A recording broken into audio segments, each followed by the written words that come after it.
બે હાથ મુઠ્ઠીમાંથી ઊંચા કરી અને મારી સાથે બોલીશું, બોલો ભારત માતા કી, ભારત માતા કી.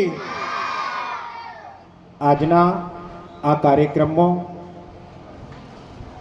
સવારથી આ બીજા કાર્યક્રમમાં આવ્યો છું, પણ જેમની ઉપસ્થિતિ એક નવી ઉર્જાનો સંચાર કરે છે.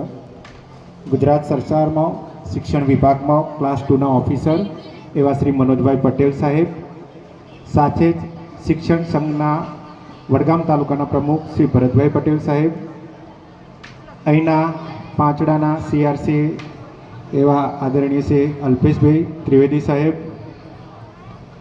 આ જ ગામના દીકરા અને ગામના અને ખાસ કરીને શિક્ષણની જ્યાં ભૂખ હોય ત્યાં સદા તત્પર ઊભા રહી અને સેવામાં કામ કરતા ભાઈ શ્રી નટવરભાઈ, તલાટી શ્રી પલકબેન, અમારા ડેલિગેટ શ્રી જસુભાઈ, ભીખીમાસી, ગામના તમામ ગ્રામજનો, અહીંયા ઉપસ્થિત ગુરુજનો.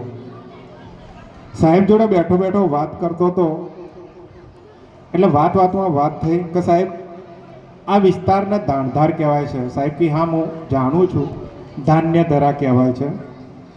સાહેબ આ પુણ્યશાળી ગામ છે, એના બાજુમાંથી સરસ્વતી નદી જાય છે અને આ નદી જ્યાંથી શરૂ થાય છે અને જ્યાં પૂરી થાય છે એના વચ્ચે 12 પાદર આવે છે. એક પાદરમાં 27 ગામ હોય, એવા 340 ગામનો આખું 12 પાદરનો વિસ્તાર બનેલો છે. એ ધાન્ય ધરા છે, એને અપભ્રંશ કરી અને દાણધાર કહેવામાં આવે છે. અને આ ધાન્ય ધરા એટલી પવિત્ર અને પુણ્યશાળી છે કે એનો સવારમાં જ અમે દાખલો જોયો. મેઘાળ જેવડું ખોબા જેવડું ગામ હોય અને ગામમાં 1 કરોડ ઉપર દાતાની સરવાણી થાય અને સાહેબ એના અમે સહભાગી બન્યા. એટલે જ કહેવું પડે કે પગ પગ પાણી મળે, ડગ મળે દાતાર, વખાણ તારા શું કરવું એ ધન્ય ધરા દાણધાર.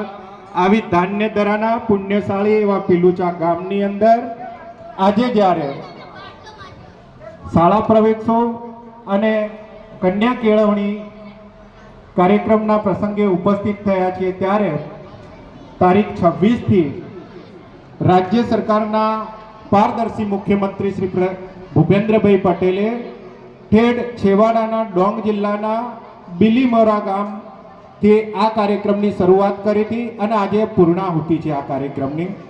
અત્યાર સુધીમાં 32 લાખ ઉપર બાળકો આખા ગુજરાતમાંથી આ કાર્યક્રમ થકી પ્રવેશ મેળવવાના છે. અહીંયા સરકાર બાળકો માટે, ખાસ કરીને દીકરીઓ માટે સાહેબ, દીકરી જન્મ ત્યાંથી દીકરી રૂડી સાચી મૂડી, ત્યાંથી શરૂઆત થઈ અને અનેક યોજનાઓ છે. હમણાં મેઘાળમાં જ આપે ઉલ્લેખ કર્યો કે નમો સરસ્વતી, પછી નમો લક્ષ્મી, આવી 2 યોજનાઓ ચાલુ છે. દીકરીઓ માટે અનેક યોજનાઓ છે, બાળકો માટે અનેક યોજનાઓ છે. તો હું આ ગામના તમામ આગેવાનોને વિનંતી કરીશ કે સરકારી યોજનાઓનો લાભ લઈ આપણા બાળકને, આપણા ગામના બાળકને, કોઈ પીડિત હોય, શોષિત હોય, વંચિત હોય, એ પણ શિક્ષણ વગર ના રહી જાય એ માટે આપ સૌ સહિયારો પ્રયાસ કરજો. ગામની અંદર શિક્ષણનો વ્યાપ વધે એવા પ્રયત્નો કરજો.